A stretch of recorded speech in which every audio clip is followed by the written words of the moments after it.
Inform human, आप तक सच पहुंचे, यही हमारी कोशिश है। इन्फॉर्म ह्यूमन में आप सभी दर्शकों का बहुत स्वागत है। भारतीय जनता पार्टी के जिला अध्यक्ष आदरणीय राजीव जी खंडेलवाल आज हमारे स्टूडियो में, आपका बहुत स्वागत है। नमस्कार। चारों ओर से जब भी आपके व्यक्तित्व की चर्चा होती है, बहुत आकर्षक व्यक्तित्व और बहुत सफल कार्यकाल को लेकर कई तरह की प्रतिक्रियाएं बार बार आती हैं। ये जो आपने अपने व्यक्तित्व की जो जादूगरी से देवास जिले को प्रभावित किया, इसका मुख्य कारण क्या है? संगठन निष्ठता, सर्वव्यापी संगठन बनाना, और जो मैंने राजनीतिक जीवन में विद्यार्थी परिषद काल से संगठन की कार्यपद्धति को सीखा है, उस कार्यपद्धति के आधार पर सबका साथ सबका विकास का नारा देकर सबको समाहित करते हुए संगठन को कैसे आगे बढ़ाना, ये सोच के साथ जब काम करते हैं तो इस प्रकार का सर्वस्पर्शी संगठन खड़ा होता है। अभी कितने घंटे आप समय दे रहे हैं? निश्चित रूप से अगर समय की बात करूं तो सुबह 7 बजे उठने से लेकर रात को 12 बजे तक निरंतर संगठन की कार्य की चर्चा, संगठन के कार्य का विस्तार और संगठन में आने वाली छोटी मोटी समस्याओं का निदान करते हुए सर्वव्यापीता लाना, यही दिन भर काम चलता है। और संगठन का जो काम प्रदेश नेतृत्व हमें देता है, उसका अक्षरशः पालन नीचे मतदान केंद्र तक कैसे हो, उसकी चिंता पालना। मध्य प्रदेश चुनाव एकदम करीब हैं और 2 सूची जारी हो चुकी हैं, आपकी टिप्पणी की आवश्यकता है। निश्चित रूप से संगठन बड़ी सोच और गंभीरता के साथ सब चीज़ों को समाहित करते हुए क्षेत्र के विकास के लिए क्या उपयोगी है, उन सब बातों को लेकर इस चुनाव में बड़ी गंभीरता से लगा हुआ है। क्योंकि जब भी 18 और 20 साल की सरकार मध्य प्रदेश में भारतीय जनता पार्टी की बनती है, तो जिम्मेदारी और अधिक बढ़ जाती है कि जनता के बीच में कैसे हमारे कामों के आधार पर हम समाज के बीच में जाएं और अपनी उपस्थिति दर्ज कराते हुए 5वीं बार भारतीय जनता पार्टी की सरकार बनाएं। बतौर जिला अध्यक्ष एक बड़े पद पे हैं पार्टी के, तब मेरा एक सवाल ये कि इतनी गंभीरता इस बार क्यों दिखाई दे रही है? निश्चित रूप से गंभीरता जब से संगठन का विस्तार हुआ है और संगठन चाहे हम केंद्र की सरकार में नरेंद्र मोदी जी के नेतृत्व में काम कर रहे हैं, जब से समाज में हमारी उपस्थिति अधिक हो और कांग्रेस पूर्णतः समाप्ति की ओर हम ले जाएं, इसके लिए बड़ी गंभीरता के साथ 365 दिन पूरी चिंता के साथ हम इस अभियान में लगे हैं। चुनाव हमारा एक इवेंट है, पर उस चुनाव में कांग्रेस अपनी अराजकता को समाज के बीच में प्रस्तुत न कर सके, इसके लिए हम पूरी ताकत से लगे। और 2023 का चुनाव निश्चित रूप से कांग्रेस का अंतिम चुनाव इस मध्य प्रदेश में होगा। 5 विधानसभाओं की समीक्षा भी आपने कर ली होगी? जी बिल्कुल। क्या कहने की समीक्षा? निश्चित रूप से 5 विधानसभाओं में भारतीय जनता पार्टी जीतेगी और मैं जिस मतदान केंद्र की रचना के साथ, शक्ति केंद्रों की रचना के साथ मंडल जिला स्तर पर कार्य करता हूँ, उसके साथ बैठता हूँ, उनके साथ समीक्षा करता हूँ और निरंतर सरकार की जनकल्याणकारी योजनाओं का लाभ आम जन तक पहुँचता है, तो मैं उनसे सिर्फ इतना ही कहता हूँ कि जो काम हमने किए हैं, जो जनकल्याणकारी योजनाओं का लाभ हमने हितग्राहियों को दिया है, उसकी जाकर समीक्षा करें, उनसे बातचीत करें, आंख में आंख डालकर उनसे इस बात का आग्रह करें कि 2003 के पहले कैसा मध्य प्रदेश था और 2003 के बाद मध्य प्रदेश की कैसी स्थिति है, ये आकलन करें। और ऐसे राष्ट्रवादी व्यवस्था में जिसमें मोदी जी ने पूरे विश्व में मान और सम्मान दिलाने का काम किया है, इसलिए उन सब बातों को लेकर भारतीय जनता पार्टी को प्रचंड बहुमत से 5 विधानसभा में विजयी बनाई। इस अभियान को लेकर हम बहुत माइक्रो लेवल पर प्लानिंग करके काम कर रहे हैं।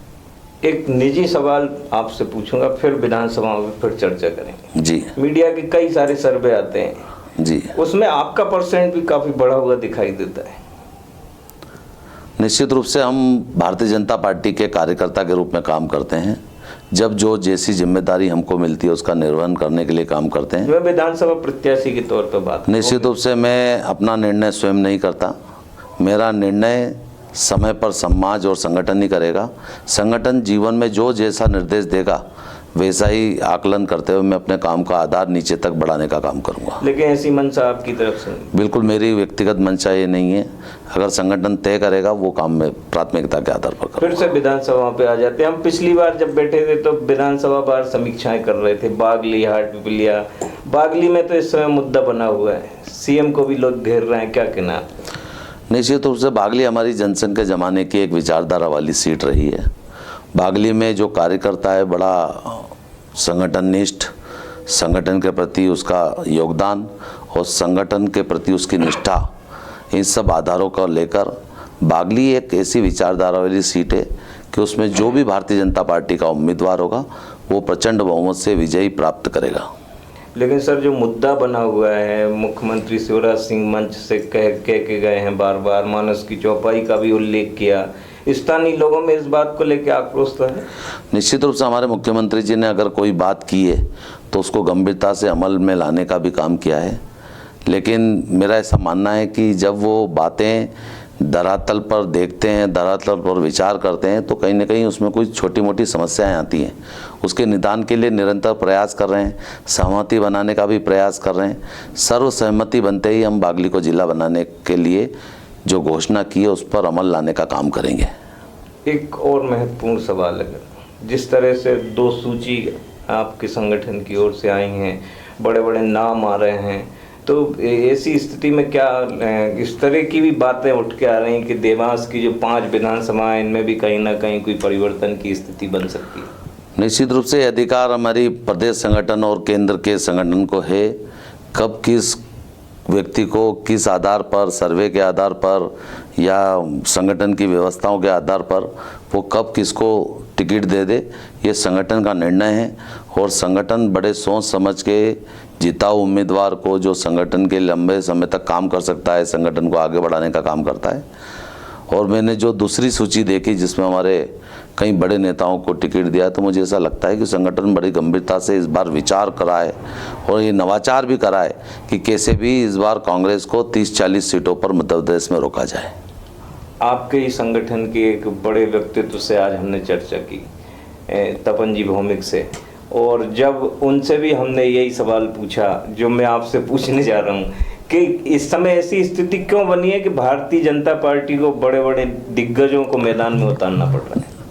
देखो, ये चुनावी अभियान जो होता है एक युद्ध होता है और युद्ध में किसी भी प्रकार की कोई कमी न रह जाए और युद्ध में वातावरण निर्मित करने का काम होता है। और जब इतने बड़े योद्धा हारी हुई सीटों से लड़ने का उनको निर्देश दिया जाता है तो ये निश्चित रूप से 78 जो टिकट राष्ट्रीय नेतृत्व ने और प्रदेश संगठन ने जारी किए हैं, मुझे लगता है कि ये वो हारी हुई सीटें थी जो 2018 में हम कहीं ना कहीं चुनाव हारे थे।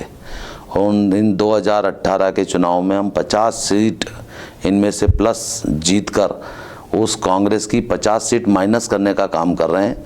तो कांग्रेस को तो इन 78 सीटों के आधार पर ही हम सरकार से बाहर करने में सक्षम हो गए।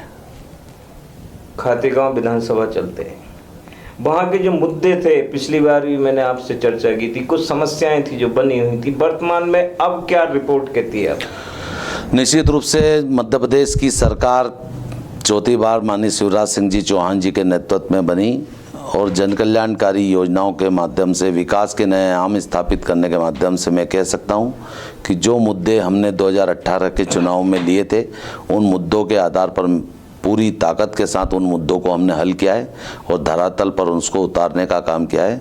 और अब खातेगांव विधानसभा सीट पूरी सेफ जोन में है और निश्चित रूप से हम हजारों मतों से खातेगांव विधानसभा सीट जीतने वाले हैं। और सोनकच्छ में तो मैं जैसे पहले भी कहा था कि वो भारतीय जनता पार्टी जिला संगठन का एक टास्क, एक मिशन है।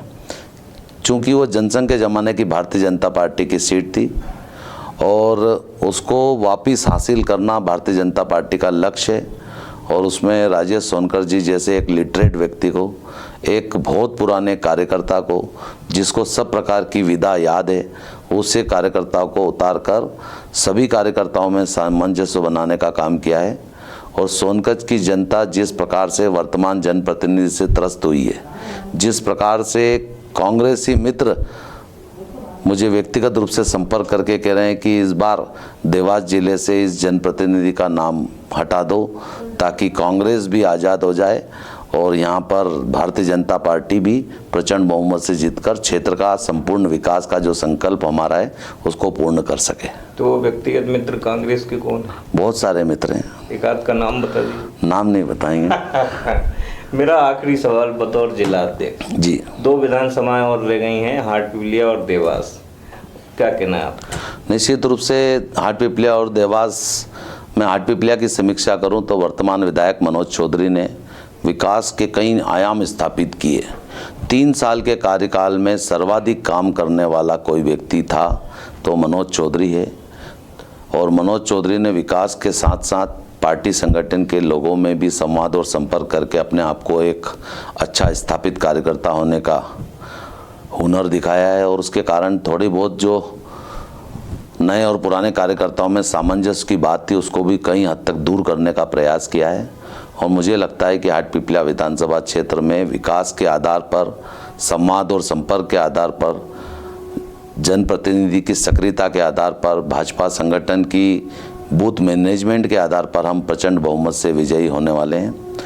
रहा देवास विधानसभा का तो हमारे वर्तमान विधायक आदरणीय राजमाता जी ने जिस प्रकार से देवास शहर में चहुमुखी विकास किया है, उनका संवाद और संपर्क जिस प्रकार से जनता के बीच में बना हुआ है, मुझे लगता है इन सब बातों के आधार पर एक अच्छा वातावरण के साथ भारतीय जनता पार्टी इस चुनावी अभियान में लगने वाली भी है और जिस माइक्रो मैनेजमेंट के साथ हम चुनाव की तैयारी कर रहे हैं, मुझे पूर्ण विश्वास है कि इस बार अच्छे मतों से हम भारतीय जनता पार्टी देवास जिले की 5 जीतेंगे।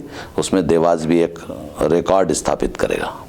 तो भारतीय जनता पार्टी के जिला अध्यक्ष राजीव जी खंडेलवाल से हमने चर्चा की और जिस तरह से देवास जिले की जो 5 विधानसभाओं की जो माइक्रो जो सूक्ष्म समीक्षा उन्होंने हमारे सामने रखी, आपके समक्ष रखी, इससे आगामी परिणाम जो भी हों वो आने वाला समय बताएगा।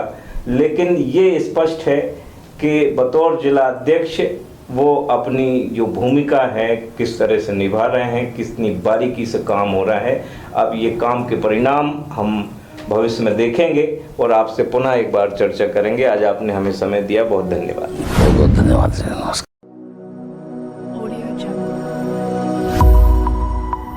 इन्फॉर्म ह्यूमन, आप तक सच पहुंचे, यही हमारी कोशिश है।